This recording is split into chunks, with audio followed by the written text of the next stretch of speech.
2. Folks, welcome back to So Bad It's Good, presented by Betches Media. Today, this is why you don't DM people, first off, because our next guest DM'd me this past week and said, hey, I enjoy hearing you on Jeff Lewis. I can't believe you're there. Hey, if you ever need a fill-in guest, let me know. And I was like, okay, your bluff is called. I need a fill-in guest for Monday's Pop Culture Roundup episode.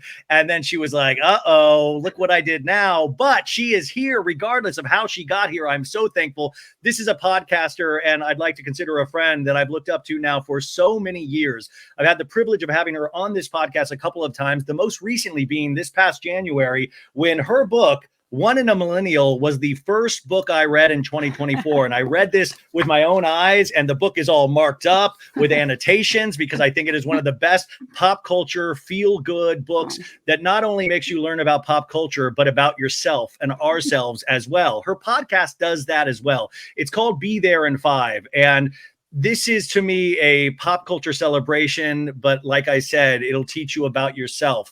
It is like a warm blanket that makes you dig deeper, think harder, and all of these things. And not only that, she's doing live shows. Her next show, her Track 5 show, will be in Boston on December 12th, 2024. This might already be sold out by the time you hear this, but you can get all of the ticket information at her website, Be There in 5. Folks, we have one of the most amazing guests ever, Kate Kennedy from Be There in 5. Ryan Bailey, I'm stoked to be back. And when I reached out, I wasn't even in it for the free promo. I wanted an excuse to talk to you because I missed you. And we haven't chatted for a year. I know, it's crazy. I remember the last time just burning through your book because it was about to be released. And just first off, loving that book. And thank you so much for writing this. And I got to tell the folks, it's in paperback right now. And if you're looking for the perfect holiday gift for your pop culture lover. It comes out in January. I'm sorry, the paperback. The paperback comes in January? Yeah. Wait, by the way, the hardcover I checked on Amazon, even though we want to support local booksellers, the hardcover is at a discounted price right now. So you can jump ahead and get that hardcover as well, because I believe there's some still in stock. But I'm telling you, you will want this on your bookshelf. It is a conversation piece, like some of my favorite books, and it has stayed with me the entire year. What is this process of releasing this book and then touring this book? Like, what did that teach you about the whole experience of celebrating pop culture? It was the best thing ever because it was kind of like life imitating art. I was telling you earlier, it's like my life's greatest honor to be a person that feels shaped from pop culture and to now be a part of pop culture by making something myself. And it was honestly just satisfying to like see myself amongst, I'm like literally in the book talking about sleepovers and, comparing, like I lost my religion because of an NSYNC song. I'm talking about going out tops. Like the fact that I have a whole chapter on going out tops and I am on the same list as Elon Musk and like Atomic Habits. I'm like, this is like, I'm good now. All I wanted was to argue for the importance and validity of, pop cultural interests, millennial women's interests that are so easily minimized, and make an argument that they're not only important, they're like everything I am. And the day-to-day things we consume and enjoy aren't brain rotting activities. They actually can be part of a meaningful existence. And I hope your audience feels that way about Bravo and the things they love. Like, I just don't think it should be a source for guilt. And I had a great time promoting it. And I also forgot to tell you, my parents, when I went home after the tour, they were like, I got to do cool stuff. I went on GMA, I went on Watch Happens Live, whatever. They were like, that Ryan Bailey. No, they did not. They brought it up 3 times over the course of 2 days. And they were like, he's the best. They were just like so moved that you read it. Hey, why didn't you tell me that? This would have like kept me going the entire year. That fuels me. It honestly was really sweet because I could tell and they could tell. Because they listened to everything I'm on. They were like, he really read it. He really liked it. He really cared. And he really like did you justice. And they were just like appreciative because, a lot of people voted in. And I just thought that was funny that they to this day think that's the best interview they've ever heard. Oh my God. You guys go listen to it if you haven't already. It's from January of this past year. But I also want to say, and before we get to actual pop culture stories not involving ourselves, because, at the end of the day, we're here to celebrate pop culture and not ourselves. But I think Kate is worth celebrating. And I will say, The thing that audiobooks has taken away from me, even though I feel like it's given me a lease on actually reading a lot of books with my ears that I would have given up on because I don't have the time. Yours, I actually did read with my eyes, and I always joke about that. But I want to say the prose in this book, it's prose. Like, to me, this is writing, because you read a lot of memoirs these days. And some of them, you can just tell the difference when you read it with your eyes and then when you listen to it, where you're like, oh, yeah, this feels like a podcast almost. And your book is a book. There's prose. The way that you have constructed these sentences, there is something that it kind of touches those strings of your heart that you're like, you're like, oh my God, thank you for standing up for the people that make fun of us and tell us to be ashamed about having this pop culture shape us. It's like you can hold these certain things up and say, see, this is why I do it. See, this is somebody that says this is worthwhile that you can respect. Oh, that's so cool. Thank you. Thank you for saying that. I'm getting choked up. I do think that we should make this whole episode about me, but no, thank you. And that's something I really care about is I'm not like a traditional writer by trade, but I really love being playful with language, and I love constructing beautiful sentences about really superficial things. It's like one of my favorite things in the world to do. So I appreciate that you noticed that. Yeah, no, it's like, well, no, because it makes me think a little deeper about my own experience. And, I don't know. Anyways, you also have a 14-month-old child, which congratulations, Thank you. So amazing. And I was wondering, in terms of pop culture, have you already started paying attention to what your child is drawn to in terms of music and images and things like that? Because I always wonder, how early did it start for me? And I try to remember back to the earliest memories of TV and sound. I know, I actually, they say no screen time till 2 years. And I'm kind of like, there's screens I don't really know how people do that, but we're like a Miss Rachel family. Like, she is everything. She's like probably the wealthiest woman in America at this point. I don't know if you know who she is, but people with young kids. Who is Miss Rachel? A YouTuber that makes educational kids content. And she just collabed with John Legend. Like, she's a teacher from New York who just wanted her son to be more verbal. And so she started making YouTube videos, and now they get about 800 million views.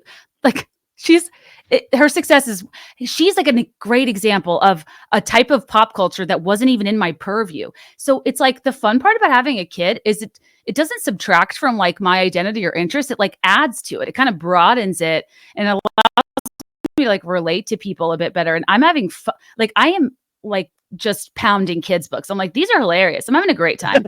It's just, I got, sometimes I get tired of my old rotation. Oh my God. Somebody gifted me a Ramona book the other day. Ramona Quimby or singer? Ramona Quimby. I did make the Ramona because I was like, wow, Ramona's origin story. But I was thinking about like The Mouse and the Motorcycle and Ramona Quimby and Judy Blume books, which, I know some of those were primarily for females, but it's not going to shock you. I read those as a young boy, and they shaped me as well. And I just remember, like, I got this old copy of Ramona Quimby, and it just hit something in my heart. Like, it took me back to this time and place of growing up in Kansas and going to the library and checking these books out and staying up throughout the night and reading it. And here we are all of these decades later, still doing the same thing in ways. But now, to me, they're like TV shows that I will binge all night and hope that it stirs something up inside of me. Oh, totally. Like, that's like the best part, is how many rabbit holes and new things I think about that are a result of like the human interest. Okay, great example is I actually haven't seen how the internet responded to this, because I just watched it last night. I was blown away by the parenting displayed by Bronwyn this week in The Real Housewives of Salt Lake City. Did you already do that episode? Well, no, don't. This is what we're here to talk about. Okay. Because I already did my solo recap, but Bronwyn, what I think has made her such a successful first season housewife is that she has obviously the couture / costuming. Yeah, a hideous house. It's like a Kanye West compound. It's like very, it's the worst thing I've ever inside. Yeah, it's wild. But then at the same time, she did that thing that gives the show substance, that she revealed, Mm-hmm. and she talked about her experience of getting pregnant at BYU at the age of 19, and that the man that got her pregnant, the boy, didn't want to accept responsibility. Her parents did not want to be a part of this child's life, and then finding out that he had passed away 2 years after that, and now 18 years later, Gwen, her daughter, has had this opportunity to meet with the grandparents of her father, and she has never known her father.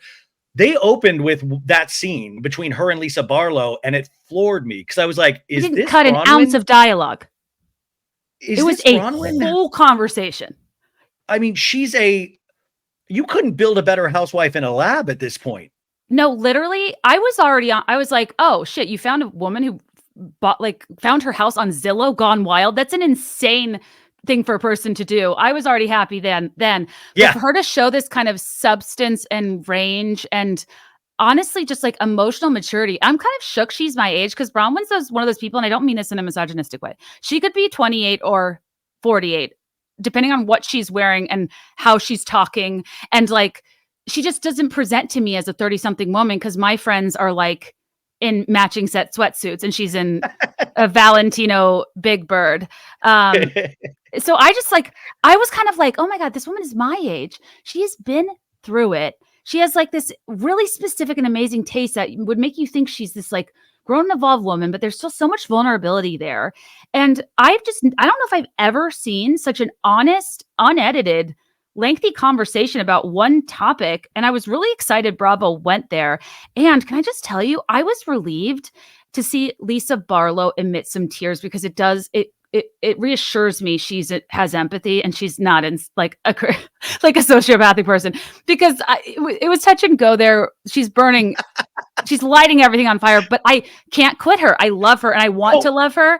And it warmed my heart. I was like, yes, you are a person that cares. You have empathy. You are clearly moved, and clearly Lisa's very close. And with the other family. Yes. And that is, I'm like, what's to come? What are they going to be at odds about this? Because it probably was pretty hard for both of them to have that above board conversation, but it was beautifully done. Okay. That's what it is, because I love reading those microfacial movements on Bronwyn, not only in that scene with Lisa, but later on in the episode with her daughter, Gwen, and the poise that Gwen had in that conversation. An 18-year-old girl having a poise, having this huge decision placed on her, and then also potential stipulations from her grandparents that she's never met, of like, well, we want to make sure she wants to meet us and she's open to like, and it's like, wow, more stipulations on this family that you should just be with open arms. And also what I think Salt Lake has done so well, decently well, but it at least opens up the topic of conversation about religion, this religious backdrop. And I said on the other episode, I can't imagine that God would want, like at this point, why not just do open arms and say, why not just admit, like, listen, I was scared. This is what we were taught. This is how we were raised. And we did it. It's haunted me for 18 years. And we will do everything in our power to teach you about our son, the good. And obviously you've seen some of the bad, but he would have loved to have been here as well. Like, why can't we just open arms completely? And you just imagine that religious structure. Not just Mormons, you guys. A lot of religions have this very intense structure, a lot of Christianity, Scientology, everything. But to me, that just activated my imagination. Oh, and I think that layer was maybe a driving factor of them pursuing Salt Lake, because religion could have been a side character in the way like Tremendous Wealth is, in other places, or like every city has their thing. And this is why we're seeing the explosion of programs out there, is because there's something so the optics are just so beautiful and majestic and pleasant that you almost feel bad insulting it. But the insidious nature of so many religious communities, and I'm comfortable saying that because I used to be an evangelical one, is truly some of the most alarming, hateful rhetoric under the guise of peace, love, and tolerance. And, they say there's no hate like God's love. Like, it's really, I think of the grandparents in that situation. It's kind of like you are doing all of these mental gymnastics to justify what is shitty human behavior in the name of maintaining what is just your image. Like Yeah. the decisions they made were image based and not in the best interest of this child. And like, I was so proud of Gwen for like dipping out herself because they don't deserve her time, her wine, her spirit, her trust, to quote Taylor Swift. Like they don't. I don't want people like that to find redemption if they haven't evolved. And I think people like that should experience consequences. And not getting to know a fantastic, amazing, well-adjusted human like her, who's going to be a wonderful adult, like it's their fucking loss. And Bronwyn was just so neutral about it in ways that I was so mad for her when she was talking about it. And I know people's in-laws like this, where the shame and the blame put on women, and the son can do no wrong. And well, that's what I said. I said, you know, at that time, the conversation was, oh, this hussy, this harlot tempted my son. This harlot tempted my son. And we always place that on the women instead of not actually accepting it this day and age of like, hey, it turns out guys want to have sex. Guys actually want, they'll actually, you know, like it's so funny how guys are taken out of the equation, even though we've now been given a gazillion examples of men sometimes participating, you know, the most in those situations. Oh, 100%. It's like, it honestly, like, yeah, it makes me start to rage watch. And I'm so interested in where this goes. And I don't know. Also, my husband and I were like, he was watching with me and we were like kind of hung up on this, but feeling guilty about it because it was such a beautiful scene. But like when someone dies, like, what do you want to know? Like, why? And I think it's kind of interesting that they didn't say it. Like, what happened to a 22-year-old guy that they just kind of brushed past? Well, there were so many questions I had, which I love when I have questions, because I'm like, oh, good. We can get, you know, we have a lot of road to explore here. And this is brought up in the 5th episode of this season. I always like, they had the Salt Lake City after show this week. I haven't watched the full thing, but I saw clips where I loved the Vanderpump Rules after show last season and the Summer House one. So now they have a Salt Lake one. But I always wonder, like, you know, if God exists, if this you know, if our God exists, I want the Bravo God after show where he watches this and he's like, well, real funny. This is not what I meant in regards to like, I think the grandparents should fully apologize. Like, I really, seriously, I meant to bring people together. Like, you know, what would God think about these shows and about highlighting, you know, his quote unquote word or his ethics and morals and all of these things? I know. Like, it's wild. He's got some tough PR people sometimes. And I think that like, and I think religious conversations are so interesting because people are touchy about them, but it's like the thing you need to question the most is the thing that is tied to something, the stakes, like people's salvation, the way you can manipulate a person. If you're saying they're like, eternity's at stake. And I think that the reason people have gotten this far and this cruel is because no one ever questions, no one ever jokes. Like I think these conversations should be in mainstream spaces. And because I think that it shows the blatant hypocrisy in a really important way that might make a person self-reflect, because if the very same God that has bestowed blessings upon you, is also making things happen that you think are shameful, like, what is God Amelia Bedelia? Is he just fucking with you for kicks? Like, well, that's his show. That's his Housewives show. He's messing with you for content. Yeah. So it's like, what? I don't know. I just think it's so interesting. It's like, if it's in your favor, it's a blessing. If it's bad, it's a blessing in disguise. And then if it's something happening to somebody you don't like, it's a punishment. Exactly. Life is so wild. Okay, so we have Bronwyn, who is just crushing it. Also able to stand up for herself with people like Lisa and Heather Gay, right? So we have that. So she already kind of is fully formed, where a lot of housewives take years and years to come to a place where we start appreciating them fully if they're given that chance. And then on the opposite end of the spectrum, you have Brittany Bateman, and Brittany is kind of the polar opposite of Bronwyn. And this week, and I know, like, listen, I know this Jared Osmond relationship, whatever, there's such a mystery with this relationship, but I don't want this man to ever leave my screen. When he showed up and he was like, hey, Brittany, how you doing? He kind of talks like Elvis. Yeah, I was like, it's like almost like Bradley Cooper in A Star Is Born. He's like, Brittany, it's been tough.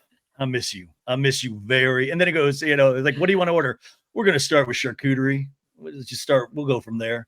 And then he's like, Brittany, what is private between us is private. And he's like wearing the man There's jewelry. a film crew. There's a boom He's mic. And Brittany does the heart. Brittany does like, now he goes, "You're my friend," and then does the heart thing with her hands. That I'm like, oh my God, she's 15 years old. No, the whiplash was a bit much for me. Like, you know, when you're at a dinner party and the conversation's flowing and everybody's having a really good time, and there's one person who just like really is not interesting and not moving it along, and you kind of are just waiting for them to stop talking. I was waiting for her scene. I was like, no. You I just was described my podcast, Kate, and I take offense to that. no, but like, do you know what I mean?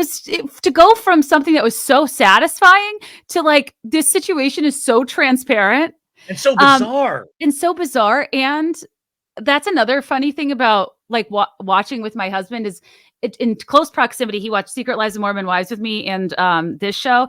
And he's like, I know people love Utah, but like their it people are Ben Affleck's second cousin and Donny Osmond's nephew. And I'm like, you know what? You're right. Those are the pillars of their community. Was that like, I keep saying, the name dropping.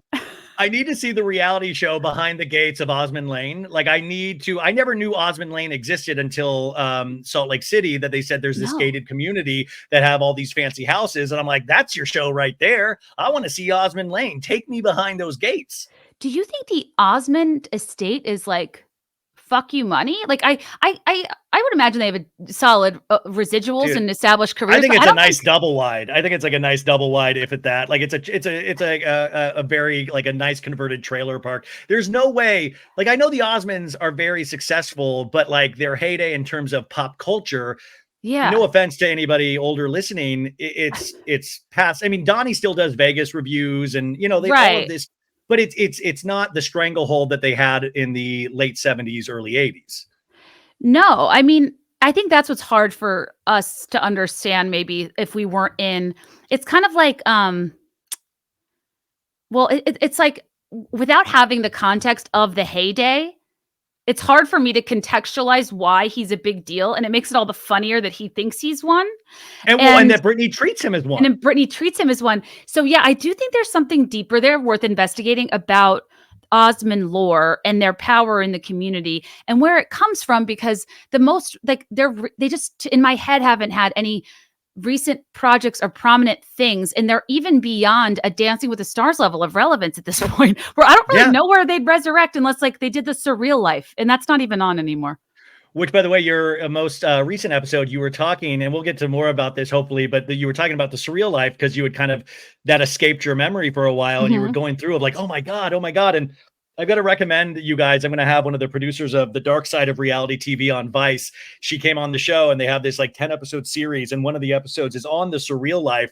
And I had kind of like Eternal Sunshine, Surreal Life from my mind, where I had forgotten of like, this was the show where Flavor Flav fell in love with Brigitte Nielsen, and they had shared a room with Dave Coulier, and Dave Coulier had to move his mattress into the closet because he didn't want to watch them have sexy time on the bed. And I was like, of course, Dave Coulier is uncomfortable at Flavor Flav potentially dry humping Brigitte Nielsen. And I was like, we just watched this stuff and accepted it. What is that sentence you just said even? Like, truly, that was a crazy time, and it was all of these very pervasive plot lines in terms of like they really stuck their fingers in pop culture of people no one cared about, like look-alike to Donny Osmond in my head, Christopher Knight, Bobby Brady, and his relationship with season 1 America's Next Top Model winner Adrian Curry. And not a spinoff of like I Love a Brady, right? Or what was that Adrian Curry, and it was like that spawned a VH1 reality show. And I remember I watched every one of these damn shows. I watched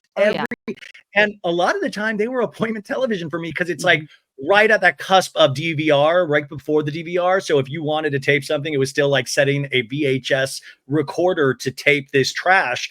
But to me, it was everything. And VH1, like someday there needs to be a documentary on VH1 reality shows, because you were talking about this, that pipeline of Surreal Life into Flavor of Love, into Rock of Love, into Charm School, into then it got like Celebrity Fit Club, and then the darkest one of all of them, Celebrity Rehab, which now I look back, Dr. Drew Pinsky ran that thing, and I look back and I remember watching it as a horrific comedy when you realize decades later just how dark that show was, dealing with true life addictions. And that's not even the show that got the reality shows kicked off VH1. That was Megan Wants a Millionaire, that eventually somebody that was a contestant murdered his ex-wife in Vegas. That's the Oh thing my that ended God. VH1 reality shows. I didn't even put that together.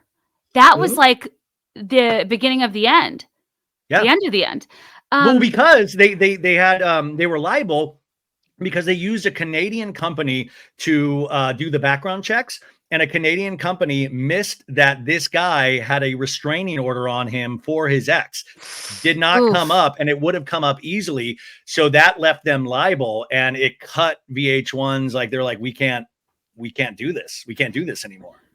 You know what? So I when Traitors became immensely popular, I got a little worried because what's the other one that like was less popular that like Jax was on? Villain something? House of Villains, which is on its second season right now. Like, do you watch that? I watch it just because I have to watch it. Oh yeah, but like it's well, you know, it unfortunately came out at the same time as Traitors, and Traitors is such a just a better, way better version than House of Villains. So House of Villains is kind of in that VH1 universe to me, where it's just silliness. If you like silliness, you know, and sometimes there's like a funny Teresa thing, but other than that, it's hard to come out at this time period because there's so much good stuff on. Totally. And I think that I get concerned, and this kind of relates to what we were talking about offline with Hey guys, by the way, we did a whole hour podcast before this where we just talked as peers, and it was, I'm telling you, that's the show you want to hear, because it was one of my favorite conversations I've had all year. So we did a whole other podcast, just us. So, well, and it's funny because I feel like two podcasters talking, like the way we think is in commentary and segues, and I'm like, oh, all of this stuff relates so beautifully, because I am concerned that, okay, so the shows, that VH1 stretch of shows worked with all the cast of characters because they hired people that were semi-household names at one point that were weird, just like characters they were odd people. They were different personalities. Like, it was their quirkiness and dynamic that drove the entertainment. And now the show's cast based on rewarding the most shameless behavior of reality contestants. And it creates a pretty bottom of the barrel quality of human behavior in television that I don't love. And we were talking, and we'll probably get to this, but there was like a Chapel Roan quote when she was talking about how not looking out for yourself makes you really succeed in this business. And similarly, I think that people who exhibit a level of shamelessness or literally don't care what anybody thinks, will do anything to rise to the top, like being in systems that like reward the most shameless people and they become the influential people, is like a really upsetting form of celebrity that like I don't always want to support. Do I think people like Jax are interesting sometimes? Yeah. But like I actually don't want the VH1 machine happening again where everybody's just campaigning to make a career on spinoffs. Sorry, long. Well, that's how I feel every season after a Housewives season ends, is that you start getting the campaign for old people to come back on the show, and they do it themselves. You see it in Orange County right now, and I don't think you're watching the season, even though I think it's like a fantastic, it's a good season compared to past seasons. But you have like all the old rogues gallery of villains coming through. Kelly Dodd, Gretchen Rossi. Right. We had like a press release that Jim Bellino, Alexis Bellino's ex, was potentially dating Elizabeth Vargas, who was a one and done season housewife. And Jim Bellino has now gone on record, folks, to say this is not true at all. Vicky Gunvalson on her podcast this week said, well, no, Kelly Dodd told me the real story is that Jim Bellino thought Elizabeth Vargas, the correspondent, the news reporter, he thought it was the news reporter, Elizabeth Vargas. So he shows up to the Quiet Woman, which is potentially one of the most horrific restaurants in Orange County at this point, because it just encourages horrible relationships. But he gets there thinking it's Elizabeth Vargas, the correspondent, and then realizes it's Elizabeth Vargas, the OC cast member. Regardless, somebody within that twosome had to have leaked that picture and the quote to TMZ. I think it's Elizabeth Vargas, but to me, it's like auditioning in the off season to get back on your old show. And that is a whole other type of weird thing that you've watched just because of reality television. Oh yeah, 100%. And I think that OC is walking such a fine line anyway with the Alexis situation, where like people, I think people are hanging by a thread of being interested, because it's like, even if it wasn't actually contrived, it feels really contrived in terms of a way to get back on. And it feels so cruel that it's not fun, you know? Yeah. Well, and then And also the absence of her realizing how cruel it is, or how cruel it yeah, appears to be, and saying like, listen, you're a friend of course, you actually made us empathize with Shannon. You did Shannon a solid by coming on in some ways, even though you didn't realize it. And Tamara doesn't seem to realize it. All you're doing is making our love for Shannon kind of grow stronger. And in some ways, that's probably not great for Shannon, because it might have held back her having to look harder at her own behavior and herself, because she was hit from this other side by just imagining your worst ex-boyfriend having their new girlfriend or wife on the show that you currently make money at. Like, that's a horror story to me. it absolutely is. And I think what's also funny about these shows is like, we as viewers complain that these people never change, but like, we also don't change, because we don't learn that like a woman who, okay, like we're like, how does Alexis not see that this is so cruel? But like, Yeah. Alexis, this is a woman who had enough of a blind spot to call her line of chevron maxi dresses couture.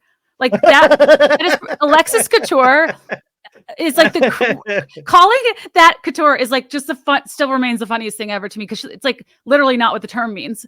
And she was just like, does she still have that line? Do you know? Does she wear her maxis?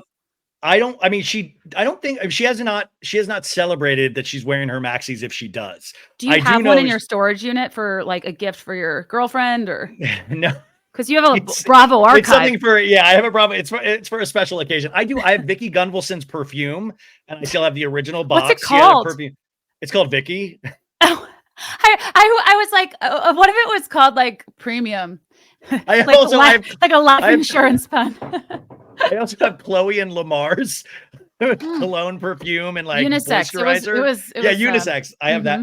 Well, just for the audience, Alexis Bellino came out with an Instagram post yesterday. She locked the comments on this, thank God. But she says, I am not a liar. Yes, I remember this text, because this week's episode came up. There was a text from 2018 that Shannon swore that Alexis threatened her with her ex-husband to sue her and Tamara. So it came out that this text actually existed.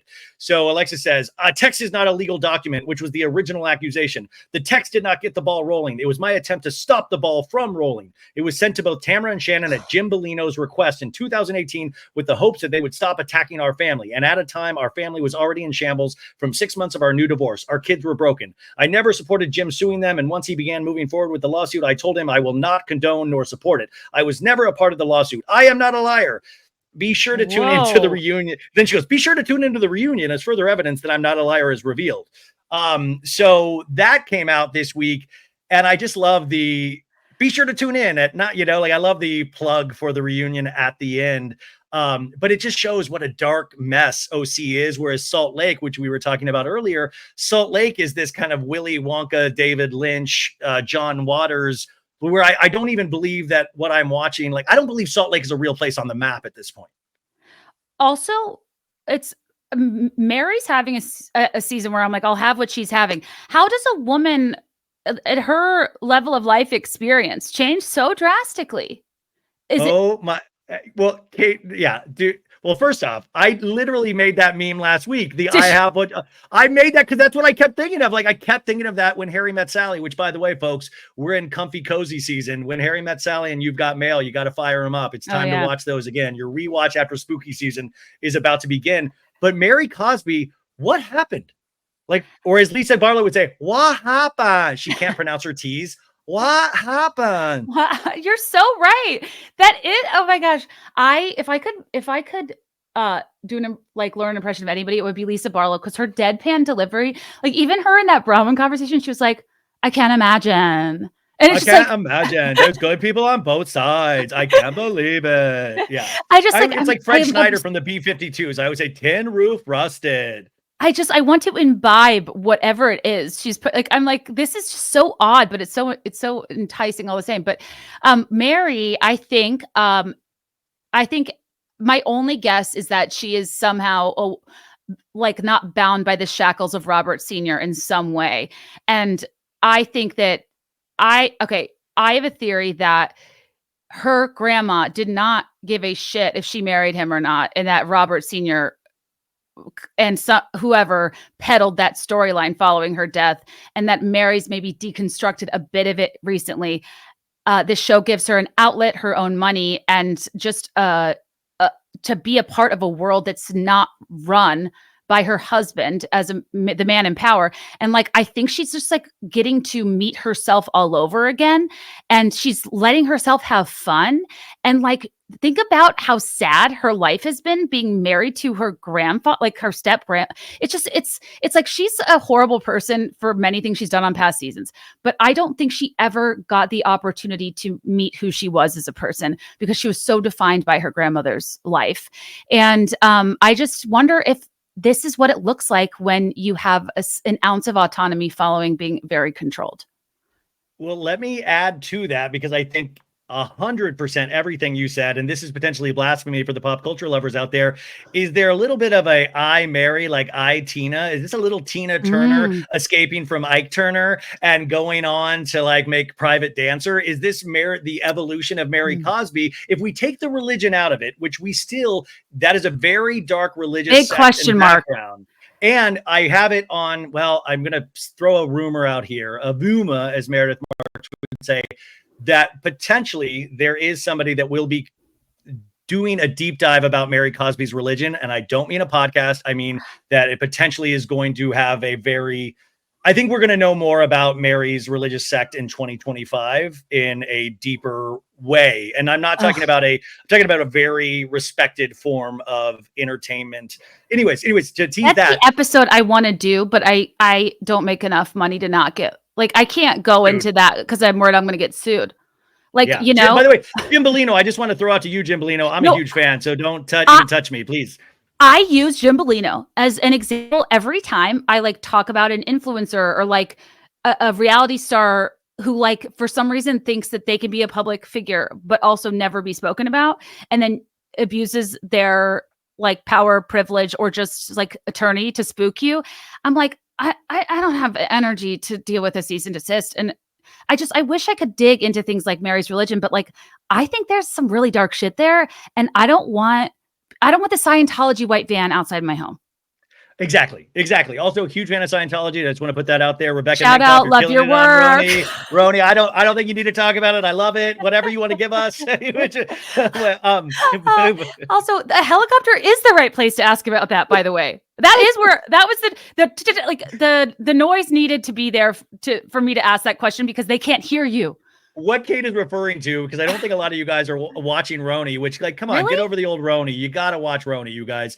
Yeah, it seems to be suffering in the ratings. I mean, the ratings across the board on Bravo seem to have taken a dip, and I don't know what is streaming and what is not anymore, just like same day viewing. But what she's referring to is Rebecca Minkoff is not only a designer, but she's also a Scientologist. And her parents, she was raised in Scientology. And in last week's episode, Brynn asked her, hey, what do you want us to talk about when it comes to being questioned about your Scientology? And Rebecca just said, oh, just say no comment. And, you know, Jessel's face was like, zoinks. And she was like, well, or just tell me, or, you know what I would tell them? Read a book.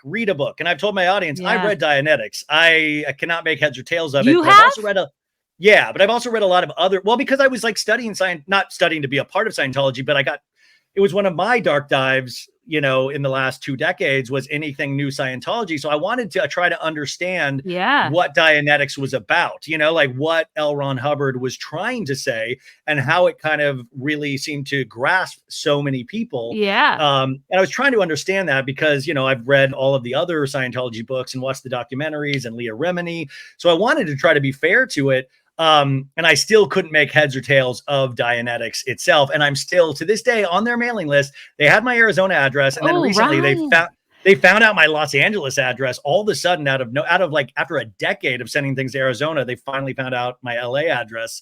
So good news for me. But don't you think Rebecca Minkoff does eventually need to, like, do you think Scientology will be part of her storyline for the rest of the season? The only reason it wouldn't be is if Bravo doesn't feel like having a white van. Because everybody knows the cults are bait, cults are ratings, cults are storylines. It is like it is wild to think that somebody would comfortably think that no one is going to push back or question that they're a Scientologist in 2024 in a post Leah Remini world. Like, we are not being hateful. We simply have had a lot of information, documentaries, and, you know, anecdotes from ex-Scientologists that, like, this is a yeah, I don't want to say things on your podcast, Ryan. I can tell you know, the mailing list is making you a little squirrely. No, I'm squirrely just in my everyday life, so I'm fine with squirreliness. I think it's just unfortunate when you say a no comment, when I'm like, no, comment. If you were proud about this, comment. Show us why you're proud of this. Show us why. Exactly. Like, if I there's want to see nothing to hide through your eyes, you know? If there's it's like, why, if you're a Scientologist and you go on a show like this, it's gonna be a storyline. And if anything, I would think somebody would opt into that to be able to like talk about it, show a different side of it. But to think she can get out of it is like a really dense move on her part, and she must not understand this program. And it does not give me much faith about her as a cast member. No, yeah, exactly. Even though this past week she talked about, and I really for a second was like, whoa, she said the bed that she lost her virginity on, she still has it. And for me, my immediate thought was like, oh my God, is that a Scientology thing that you keep the bed that you lost your virginity on? And she was like, no. And then she was like, no, just the bed frame, not the mattress. And she was like, it was a good bed frame. But she didn't say that at first. So in my head, and by the way, all the other housewives were like the same way that I was thinking. They're like, what? And she's like, no, the bed frame. It was a good bed frame. But in my head, I had already leapt to, does Scientology I went to mattress. Does like what? You say bed frame, one. And two, it does seem... Since we went straight to mattress, that's why it's like, oh, that has to be ritualistic because that's odd human behavior. If you save the mattress, that was it. I was like, what part of Dianetics did I skip where it says you have to keep the bed? Yeah, I literally can't believe you read Dianetics. I'm like still not over it. And by the way, that's a hard book to get. It's like a technical manual. It is like it really is a hard book to focus on at times. It's a self-auditing methodology. Well, it talks about auditing and it talks about, but there's a lot of, it's been like 2 decades, but I mean, I think it talks about the e-meter. It talks about like, human behavior and the covering, like you'll get into a car accident and then you'll associate pain every time you see this. So it's getting your mind past a certain point where you don't associate pain with this, right. Everything's your fault. Individualistic, no medicine, no science, no doctors. Let's blame people psychiatry and make them kills. vulnerable. Psychiatry kills. Yeah. You shouldn't be on any sort of, and I'm somebody that's on antidepressants, so I disagree with that wholeheartedly. So I think there's a lot of dangerous tenets that they believe in their religion, but at the same time, I want to give people the opportunity to speak that do believe in this or why this is good for you. Why are you there? Like, tell us. I'd love to know because we hear from people who've left. Yeah. Exactly. Yeah. And this David Miscavige and the Where is Shelley Miscavige, which by the way, it's, you're going to know if there's an episode that pops up on Roni that's just entitled Where is Shelley Miscavige? I'm like, whoa, they really got into it. That would literally be my first question on the helicopter. Hey, real quick. Did you know Shelley? Yeah. Yeah. I mean, it's like, I don't know if Rebecca, like she's such a household name. I actually thought it was pretty rude of Brie to go zero to Nordstrom Rack, but it was a little funny. But like, she's a very established person in the fashion world, but she's just like kind of blah to me so far. So she's no Jenna Lyons. We're only 3 episodes in, so we'll see what the story the producers are trying to tell. I want to go one more thing back to Mary Cosby, just because it's to your point. The other thing that I think, which is really interesting to have empathy for Mary Cosby all of a sudden, is that you have a scene with Robert Jr. And the only reason I know it's Robert Jr. is because there's big wood lettering above his bedroom door. And he stumbles out. He's an only child, by the way. Yeah, he stumbles out. What happened? By the way, he got married like last season and the girl was allegedly living at the house. What happened to that? What happened to the marriage and the girl living at the place, which is just like all of a sudden been forgotten? He comes out. He's like kind of in and out of falling asleep, standing up, and asks his mom for money. And Mary's like, these are the money's for good things, right? The body's a plant. You got to water it. And I did this on an episode on, I think Friday's episode on Salt Lake, saying, for those of you that don't know, Robert Jr. was arrested and he's in inpatient Oh, rehabilitation right now for methamphetamine, cocaine, fentanyl, wait, and sorry. What? marijuana. And when? Yeah, no, let me bring it up right now. Yeah, this is really sad because I wanted to give people some context when they saw that scene of why potentially what we're seeing this boy go through Oh, is he is so his he didn't show up for one of his court hearings in August. He entered a facility sometime after July 19th. He's been struggling with issues relating to drug oh, abuse. this is recent. He did complete a 10-day detox treatment, but he didn't. He was non-compliant with other aspects regarding to alcohol testing and substance abuse. The court record stated back in May that he tested positive for cocaine, fentanyl, and THC. The initial DUI charge from March 2022, he didn't have his driver's license and was caught throwing cans of beer into a dumpster. He denied drinking alcohol that day, but he admitted he had recently taken some Oxycontin, Xanax, and smoked marijuana, according to court records. He failed field sobriety test and was charged for driving under the influence. And they say that he is now in an inpatient treatment center. But what I wanted to say was that this is what we're also seeing. It's another side of the coin, like in dealing with Bronwyn and her daughter.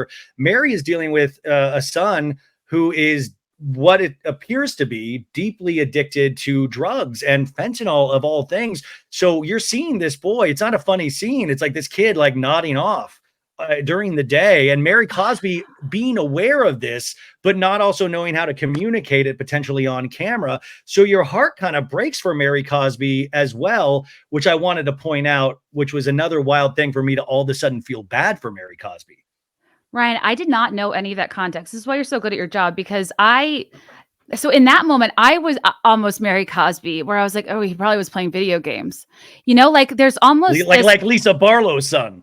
Yes. And I think, and I've been known to do this where like my brain just doesn't go straight to drugs, like, because people don't invite me to do them. I just assume somebody's having an off day. Like, I don't know. I just like I won't always pick up on those things, whether I'm in denial or not paying close enough attention. And like, to love your son so much, and to, it seems like she kind of kept him a bit sheltered and she does a lot for him. And I was kind of like, oh, are they painting a story here of somebody who's maybe a little bit over coddled? But like, there's something sad too there of like, she might be naive enough to think that he was just having a tough time, lost in his way, and not that it was something far more serious, and therefore she didn't intervene, because it's not like, I don't know if Mary Cosby in her like religious microcosm would really understand or have the wherewithal to like identify the problem and get how we lie to ourselves, but how we lie to ourselves, yeah, to make it better, and how we make excuses for our family, or we don't want to sometimes accept the dark truth. And I thought that way as well until the legal system has gotten involved. So Mary now, if she has access to those records, but I'm just saying it gives you context to those scenes, like when they were in Milwaukee, when he even calls and goes, "Mom, can I get some money on Cash App?" You're like, "Oh, dude, this kid is potentially wanting money," and it adds this whole other level to the show. Which, if you watch the trailer for Salt Lake, we do see a scene where Mary is crying, talking to her son. So I do imagine that we face this at some point this season, which I'm saying, Salt Lake, you are knocking it out of the park right now. Ryan, I can't believe, this is all making so much sense now. And that really does make my heart break for Mary, because I think in the life that she's, kind of been coerced to lead, I think Robert Jr. is really the bright spot, is the reason that it's okay that it all happened that way, because she has him, her son, and like, I know she really, really loves him. I feel like, I don't know, that I'm thinking about that totally differently now. I just wasn't picking up on it. I hope that, I really, really hope, it's like when you hear stuff like that, it's, you just know like that person's in a tremendous amount of pain. And I think it kind of sheds further light on how little we know about this family, this church, this dynamic. I have no doubt Mary loves her son endlessly, but like, we don't know what his life was like. And I cannot imagine it was very typical, just based on what we know of Mary's past behavior and the little about the church. So I hope he's okay, but that Well, it's hard because I want to yeah. just laugh at those scenes on its face. I want to just say, hey, oh, spoiled rich kid sleeping through the day. Oh my God. Because that's how I want to look at it. That's how I want to look at these shows, is sometimes like this darkly comic. And then you're like, ooh, this has now sailed past darkly comic and it's in so like low frequency horror show when you take all of this into account. So like you have to then look at it through this empathetic lens, which sometimes isn't the fun lens to look through when you're dealing with these shows. And that's why somebody like Jared Osmond, I'm like, give me more toxic text messages with Jared Osmond. Give me Lisa Barlow going like, hey, bestie, leave me alone. We're partying with girls right now. Like, I want those scenes. I want Alibaba. I want Meredith saying Alibaba, where she unhinges her jaw to say Baba. I truly thought it was weird you were so Osmond strong. And now that makes because I want the weird scene that I can like, my imagination can like make fun of, you know? I'm just relieved anytime we're not talking about Whitney's fillings, her healing, or anything about her. Whitney Rose, I think, is on her way out. It's my business. I'm in a healing What's journey business? and What? I love it. well, also you, by the way, I like Whitney, and I thought I didn't like the first episode when I did feel like she was being attacked on three sides. Yeah. But if you're going to sell jewelry, don't use the same damn photo from Alibaba on your website. Like, at least get the jewelry and pose it in a new, like you're using the same photo. So I still don't know what to believe. And I will say, Whitney tries to put like this mystery again, like Reality Von Teese, of who's coming after Whitney. And Lisa Barlow, allegedly the spotlight is going to be on her. But I will say, I got some information this week, and I can't say yet what exactly is, but I think it might be a little deeper than that. And I don't think if we're necessarily seeing the truth yet in that. And deeper than Whitney? Of Whitney, potentially. Wait. I'll tell you when we get that. But like, I was very disappointed when I got some information this week. Yeah. So I think there's more to come. Every time two people are talking on a podcast and one person says, I'll tell you offline, I'm like, God, and I'm so excited to be that person today. I know. I'm so sorry, you guys, because I'm just not that show.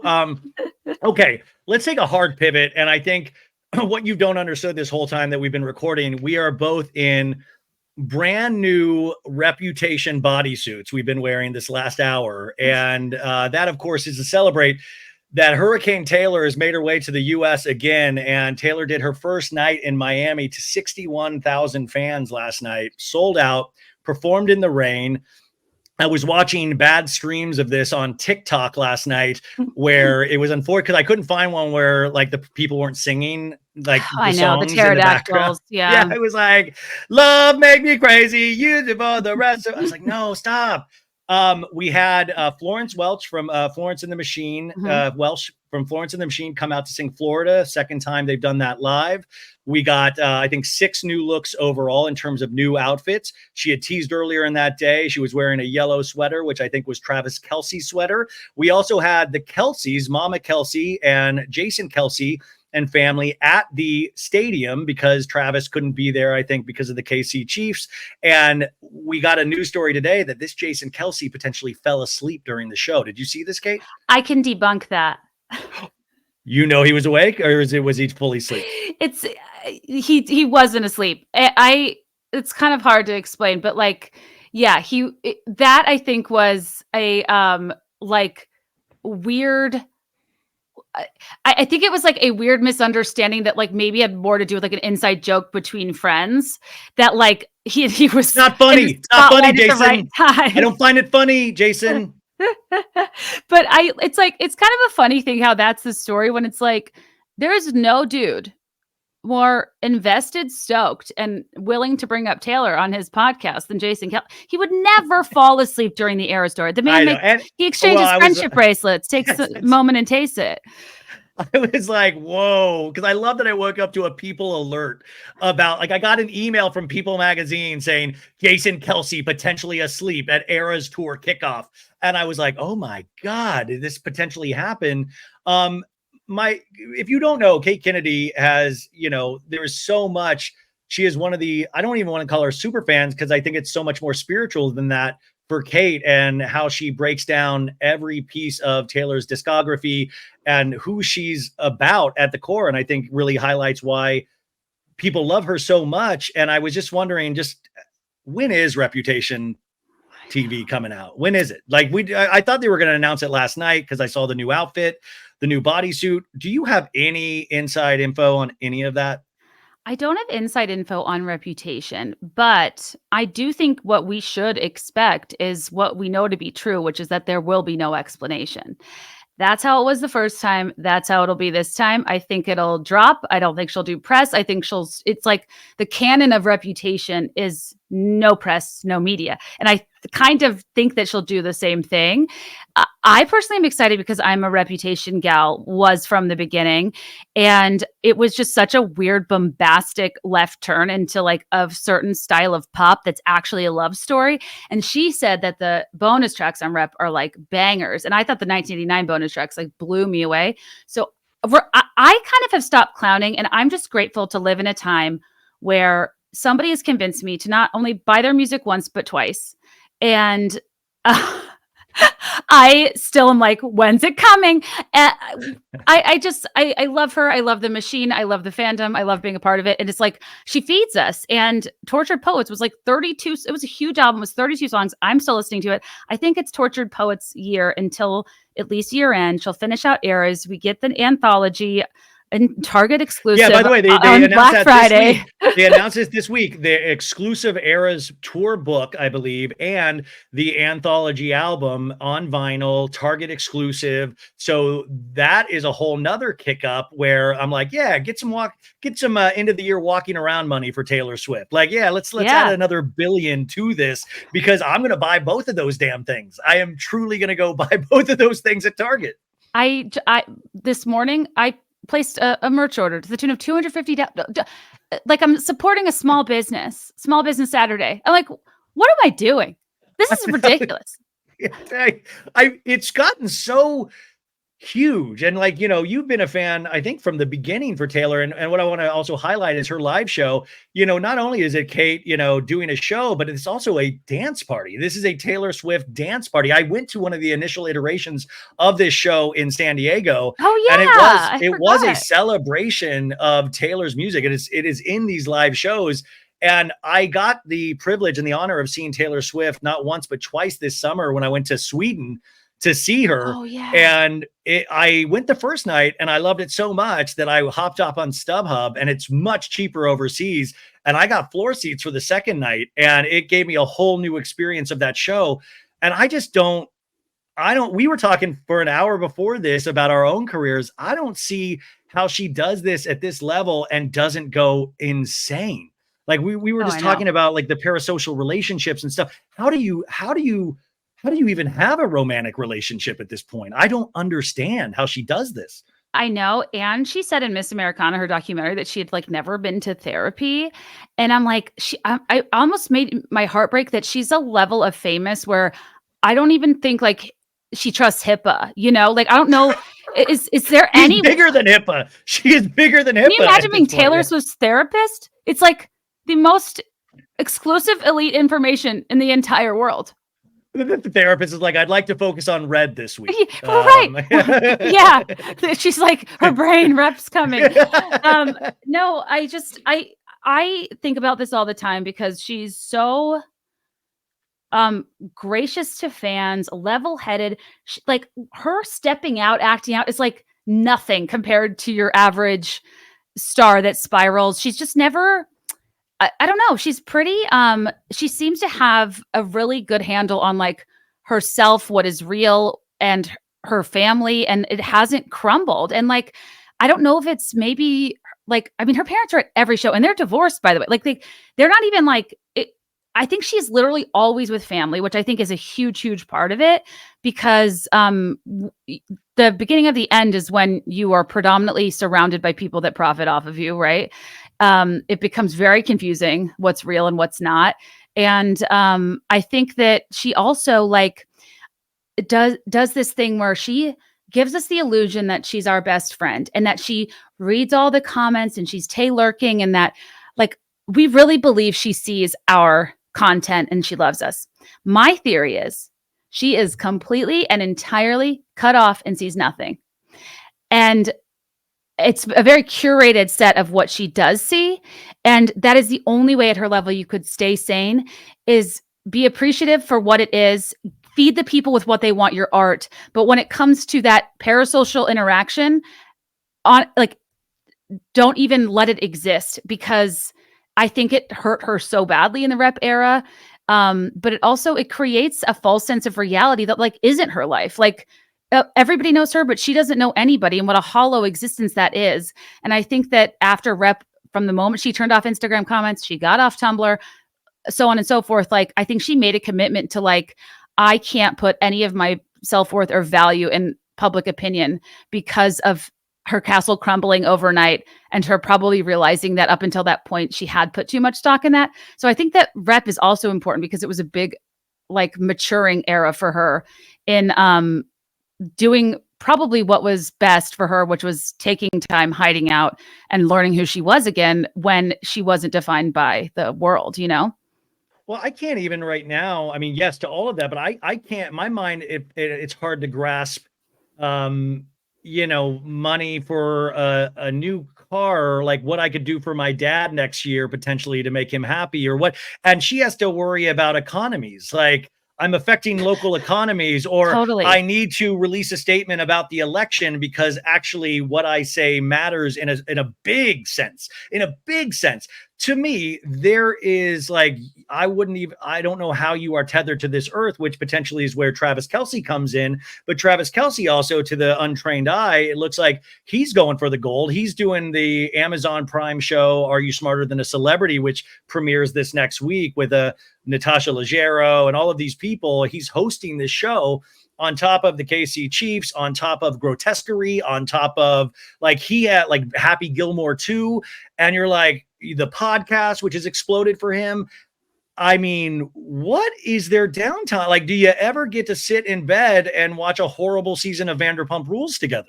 Okay, can I ask you a question about that? Which, by the way, do you have to like, is this hard out right now? Because we're at 1. No. Okay. I probably need to go in like 15. Yeah, you gotta get it. But okay, can I ask you a question with Travis? Okay, I feel as a person, I would struggle with worrying that the person I was dating felt weird, that I was gaining so much from our relationship that I would probably have turned down all those opportunities just so they didn't think I was trying to come up off of them. But it's very clear that his stock has skyrocketed, and it already was quite high, obviously. I think why it works partially too is him being so well established, so confident. And I think Joe Alwyn's an example of a person who was trying to like get started and get on his feet and was overly defined by her. But Travis Kelce already was defined. But at the same time, is there a point where you're Taylor and you're kind of like wanting to hang out and watch TV, and he's like saying yes to another paid sponsorship or show, and it's like, I don't know. I just feel like it must be weird. There's two ways I think about that. Because first off, I kind of think about that as like, oh, is Travis accepting all of these gigs to try to say strike while the iron's hot? But also to try to say, look, we're both doing lots of things. Like, look at us. I'm at the same level. Like, because we're just so funny to think of a Super Bowl winner, like trying to, say like I'm at the same level. But is there part of that? And then also, you can't argue. He got $100 million podcast deal for New Heights. Now that podcast was already popular, but come on, like the audience exploded after the Taylor Swift stuff, and and his brother was able to ride that wave. They genuinely seem like really good, fun people. But also I was just imagining him watching TikTok like old Ryan Bailey on a Friday night and going, damn it, I wish I was at the concert. Is this worth it? I have to train. Like, I don't want to be there with my friends and my family. It looks so fun. Like, is there that aspect of you're a fan of your own girlfriend, and you're a fan in such a way where now it's making the other things in your life less sweet because I don't know. There are so many thoughts I have about that and him because he genuinely does seem like a good guy. But Yeah, I even think me, so I'm like, too. stop taking the jobs, man. Like stop taking the jobs a little bit. Like I know.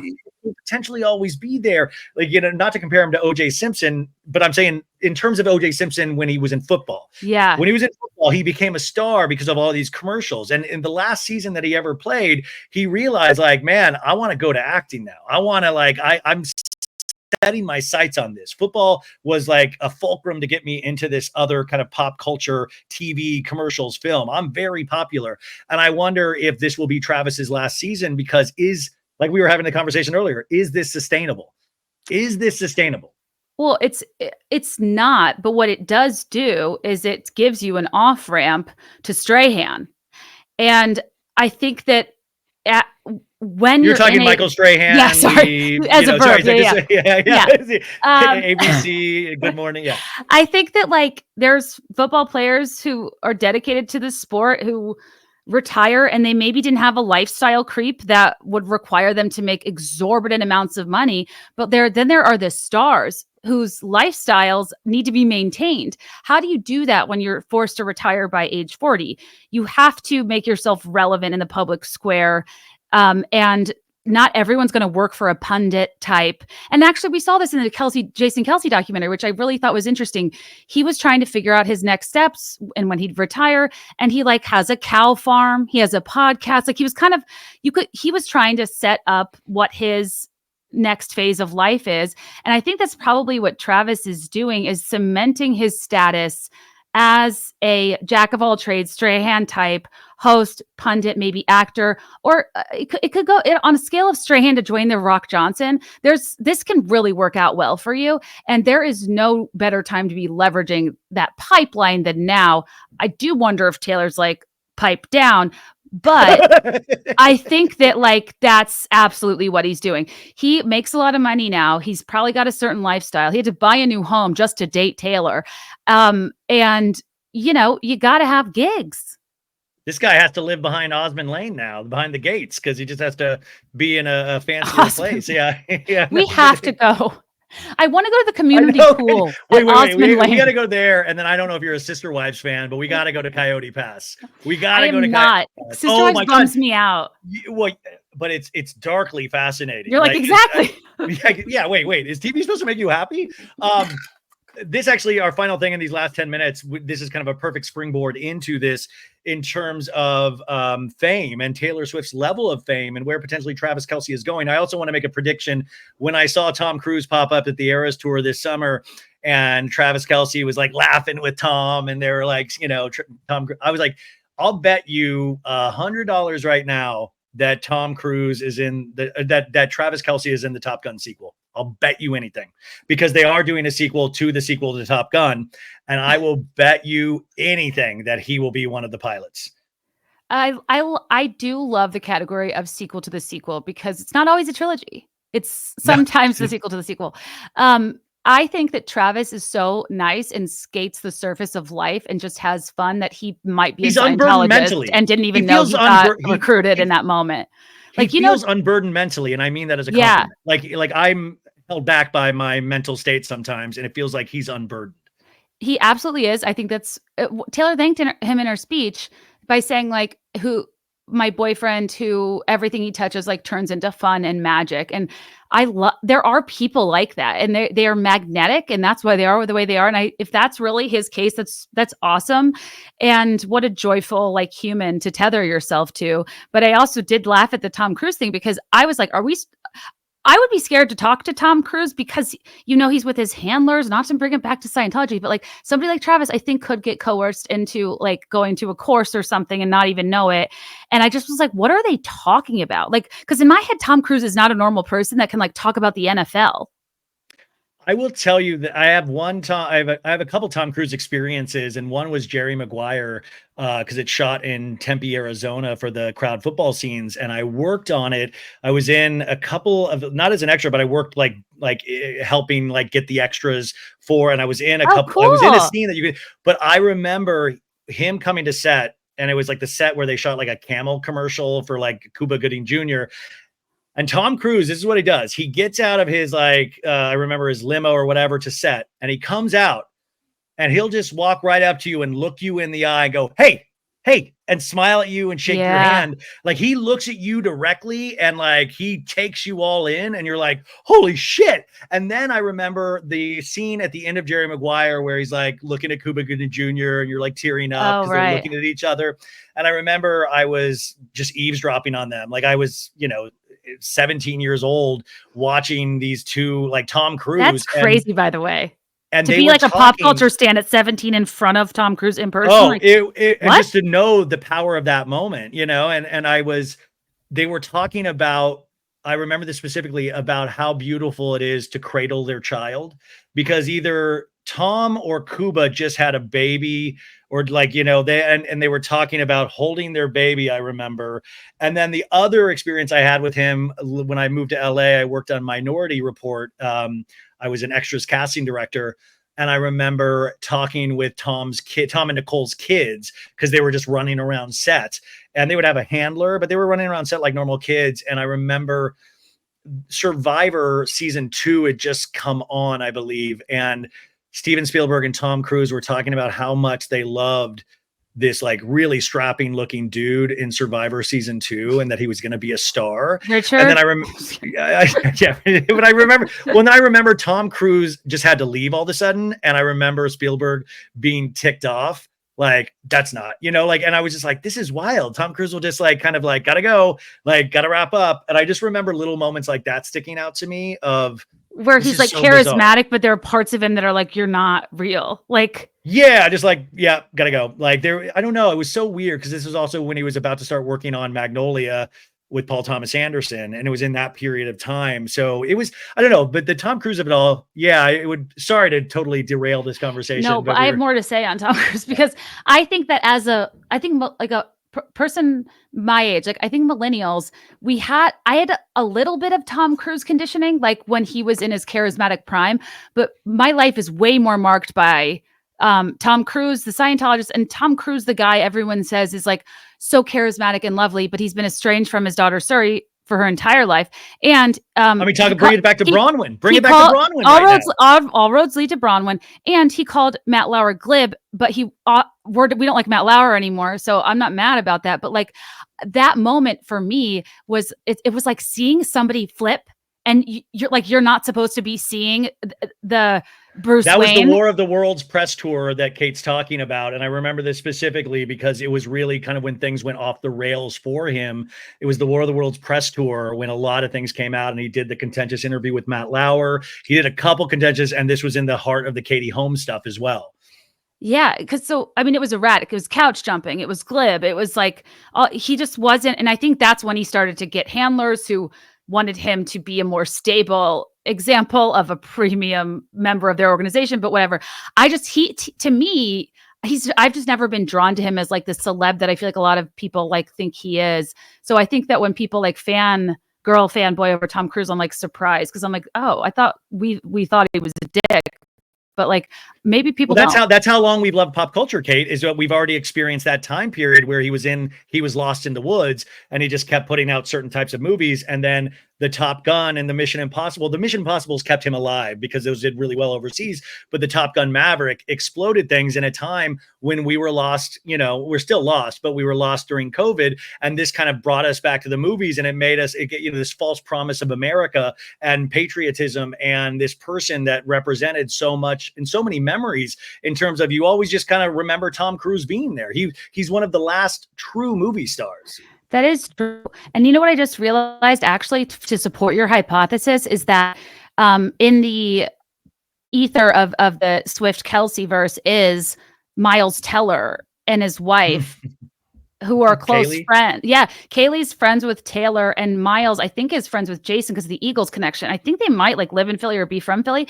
So it would not surprise me if that actually was on the horizon. Oh, I'm telling you, even I don't mean a big part, but I mean a couple lines. And Travis would do it for the experience and be like, oh my God. And then talk about it on New Heights of like, dude, I was in an actual F-16. It was crazy, man. And then, no, that leads me to believe we're on the Dwayne "The Rock" Johnson path. Which Kate, I know this isn't I don't even like this, but I just was like flipping around and I got really invested in this documentary called Mr. McMahon, this 6-part Netflix series about WWE wrestling. And I hate Vince McMahon. I think he's a really disgusting human being, but it is so interesting to watch this man and what he built and how many superstars he launched, like The Rock. And I didn't realize how big the WWE, well, he launched The Rock, he launched Hulk Hogan, he launched all of these stars. Dave Bautista, all of these people came through those doors. It was like SNL, it was Saturday Night Live. It was a launching pad. So I think you're completely right on The Rock. I know I need to let you go, but I just also wanted one last thing. Liam Payne passed away at the unfortunate age of 31 years old this week in Buenos Aires. We're still getting so much information. And I know in our environment, in terms of pop culture and the TikTok scrolling, is already, this man is being picked apart, for all of the bad things that he's potentially done. I do want to say, maybe leave just a moment to mourn this loss. And for so many of you out there, this was such a parasocial relationship, and it was a lot of your first crushes, or like these are really important moments to a pop culture fan. And it's okay to celebrate that feeling and celebrate that, but also maybe examine what you loved about him and where you are now in your life. And I just thought of that Chappell Roan clip I sent you earlier, where Kate had mentioned this. Chappell Roan was interviewed and said, listen, I'm not planning to do this all my life. The people that just go along, what was it, Kate? It was like the people that don't put boundaries. That don't take care of themselves do really, really well. And you can't help but imagine like the Britney Spears or the Liam Paynes, the people that, I watched a clip of this kid at 16 years old going in front of Simon Cowell and, and then impressing all of this judges, and what a little kid this was. And you saw the dreams and you saw a gift there with his voice. And then to see, 15 years later, how it ended, because sometimes, like we talked with Taylor, this is all so much. Imagine having everybody, the world at your feet, and so many people throwing love at you and still feeling empty and still feeling inside. And Chappell Roan said these things. And I love Chappell Roan's album, and, watching this insanity happen to her this last year. And, I thought, wow, that's really very wise of you to like put these boundaries on now. Like, I still don't agree with her last minute canceling concerts, but I do agree with people taking care of their mental health. And at that level, we'll never understand, but we've seen all of these signs when it goes wrong for these people that just do everything. What are your thoughts as we end? Yeah. And we don't honestly need to rush. I think I'm fine. Okay. Chappell Roan is such an interesting case study to me, because she doesn't always get it right, but I really appreciate that she publicly is processing what's happening to her, because it's not a normal situation to be in. And all I want in this life is to hear famous people talk about fame. And that's the thing you don't talk about. That's the fourth wall you don't break. You don't want to navel gaze to that level. And Chappell's like trying to figure out what this means for her, what this means for her future. Mind you, she even set up her career to perform in drag to provide a level of separation. Yeah, she calls it a character. This is a character. Chappell Roan, that's not even her name. This is a project, she keeps calling it. Right. And I think that maybe at one point I was kind of like, perhaps the better thing for her to do would be to really keep that separate and just have her kind of performance facade, kind of like Lady Gaga. We didn't get to know Stephanie Germanotta till much later, but Chappell's doing the dual thing early on, where she's not like super established and stuff. So it just feels premature for her to be like doing these analytics. And I think people think it means she's not grateful or like whatever. But I actually think that she's doing something really unprecedented, where she's talking about fame in real time. And she brings up such a brilliant point in that if like the way to get to the top is to say yes to everything, prioritize the people that make money off of you, and to not ever stop for a minute to think about your well-being, but to always be prioritizing your product. No, I think also, again, canceling shows isn't great, but like when you think about Liam Payne, it's so sad because he was a minor in a system like like not America's Got Talent. What's called not Britain's Got Talent or X Factor. X Factor. Like that whole machine, I think is really damaging and traumatic to the young people involved who are in such a power imbalance for being normal people who are pretty much convinced to do anything in the name of making it. And it's like, well, I chose you. I'm giving you this life. You should be indebted to me sort of thing, where I think that they're like plucked from their families into obscurity and taken on this ride. Then the band breaks up and your frontal lobe's not developed, and your impression of like your value and self-worth is in public opinion, which is fleeting. You lose the band, you kind of lose your way. He hasn't had hit songs. Like how hard would it be to experience the apex of like what a human could strive for so young, and then try to figure out who you are and what it means after the fact. And while you're trying to navigate your career next steps, people feel an ownership over you, and like they can talk to you and shit on you, and like you're just, I don't know, a product. And then also at the same time, watching one of your peers, one of your friends, Harry Styles, take off, be able to continue on in that Justin Timberlake fashion back in the day. And then even people, talking about that openly. He was right. it was revealed last month that his record label had dropped him, that I think this is new information coming to light. I didn't read that. Oh yeah, this was revealed yesterday that it was Universal Music Group, I believe, released him last month. And so all of these things you throw into this and you think, oh, celebrities, aspirational, all of this stuff. And you realize like, how dark is this? So Chappell Roan putting these like bumpers on fame, I think is so smart, because she also said in this interview, I don't want to do this my entire life. And I was like, good on you. Ballsy. I mean, really, kind of great. But also what's interesting about her, and I think potentially not that you'll have to wrestle with, is she was a chronically online person. This was like a TikToker. This was somebody who was chronically online. Yeah. And so you now have to remove yourself like Taylor did from being chronically online, because you're getting so thrown by chronically online people having opinions of you when you used to be able to be the one having opinions about everybody and being kind of snarky and funny and quirky and helping you find yourself. But now you can't participate in that sandbox, which is like a warm blanket for a lot of us, our social media usage. And I thought that's it's like Alanis Morissette back in the day when that first album hit, and went so big, at least social media wasn't around in the way it is now, that she didn't, there's a great documentary about Alanis Morissette in that time period, but she didn't have to deal with what it would have been like today. Mm-hmm. Absolutely. And I think that so it's interesting, the chronically online thing. I didn't realize that about her necessarily. And I kind of thought that in the infamous, was it a live or a story or a TikTok where she was talking about voting? Mm-hmm. I thought I was kind of like, she seems like a person that wants to operate in a very unnatural situation as a human being, and thinks that like her sincerity will always translate. But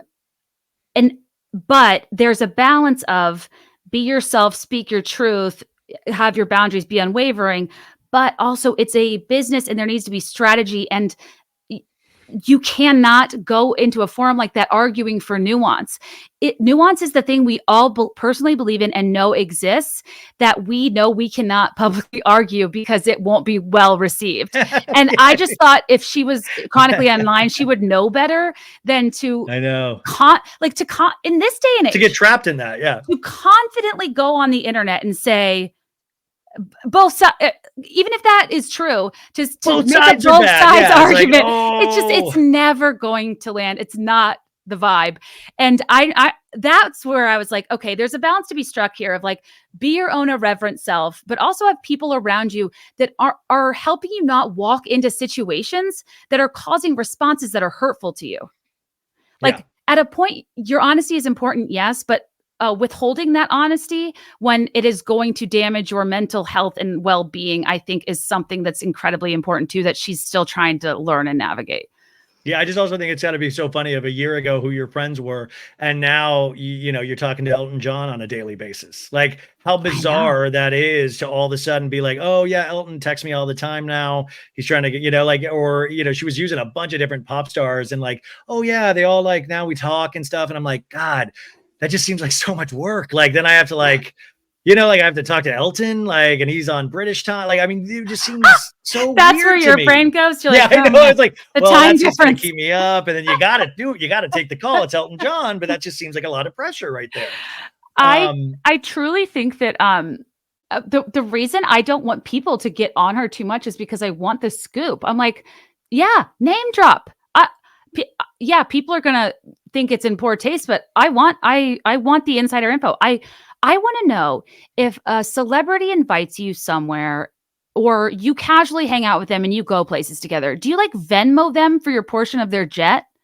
Yeah, well, no, I think about that with Taylor Swift all the time. When she does these big Via Carota dinners, is she expected to pick up the tab, or is Taylor one of those people that are like, I'll Venmo all you guys, and all of a sudden the Haim sisters have like Venmo requests from Taylor Swift? Oh my like, how God. does that work? Is it just I assumed think that Taylor picks it up? But I think she's a billionaire. Like I think her level of money isn't it's like a non-transactional place. But I think a lot of celebrities they have a lot of money, but also their friends have a lot of money. So it's like the Kourtney Kardashian being mad at Kim. Like they all are so rich, but they still fight about who pays for stuff, which I just find funny in general. But with Taylor Swift, like, yeah, I am actually dying to know because I feel really bad taking favors. Like this amazing local business just gave me this display of porch pumpkins for free in exchange for promo. And I lied awake at night feeling anxious that like, it's not going to be worth it for them. And I was like, I'm just going to pay them. Totally. Yes. And if I, a measly podcaster, if Taylor took me on her jet, I would be like, I'll pick up the tip. Like, I don't know. I would feel weird. even though I'm like, would it be more insulting to offer? I don't know. Do you tip stewardesses on a private jet? I don't know. There is like endless amusement thinking Taylor Swift having to send a reminder Venmo of like, still haven't gotten this yet. Still, you know, you're the $80. We remember we got the flatbread. I haven't received this yet. Like, I still think there was something so funny if she was able to still remain somewhat normal, totally. but in the worst ways possible, like the stuff that we have to do. But also, like, you're Taylor Swift's brother. You moved to New York. Are you living in like a Lower East Side studio to just like do the thing and pave your way? Or like, do you take money from your sister? Because like I don't get how when you're in somebody's orbit and you're close to them, you have a good relationship. Like, does your lifestyle meaningfully change or align with theirs? Or I don't know. Yeah, because then I mean I've had people that in the past that are like extremely wealthy where they'll ask me to do something and I'll have to pay. Like they don't take care of it, and then you pay. And they don't, I mean, they're not thinking about it, but you do it and you're like, God, that really hurts. Yes. That's the other problem is when you have a level of money where things seem nominal to you, but they aren't to other people, that is just as awkward of a situation. So yeah, I think, Ryan, we are way too in our own heads to ever befriend a celebrity. Well, which, by the way, is why you potentially listen to this show and you listen to Kate's show, Be There in 5. But I also don't want you to just listen to her show. You've got to read the book, One in a Millennial.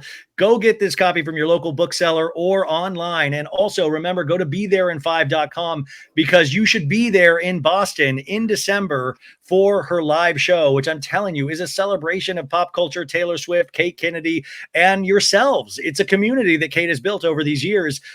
Thank you for I took a huge portion of your day and I will remember this forever. So thank you, Kate. Oh my gosh, this brought me back to life. It was just so delightful talking to you. You need to come back on my show soon. And if you guys are like lovers of reality TV, my season 2 episode 1 in September was about mom talk. And I have a deep history with the soft swinging scandal. So I would check out that episode. We didn't even get into the secret lives of Mormon wives. My God, this was just so easy, but this is what you want. It's just the best, easiest conversation that could go on for hours. So you guys continue this conversation at home with your friends, with your family, and I will see you again here tomorrow. And remember, I'll be on Jeff Lewis Live today, Tuesday, with Lala Kent. So go, if you have Sirius XM Radio Andy, go check that out. And thank you, Kate. I appreciate you. Thank you.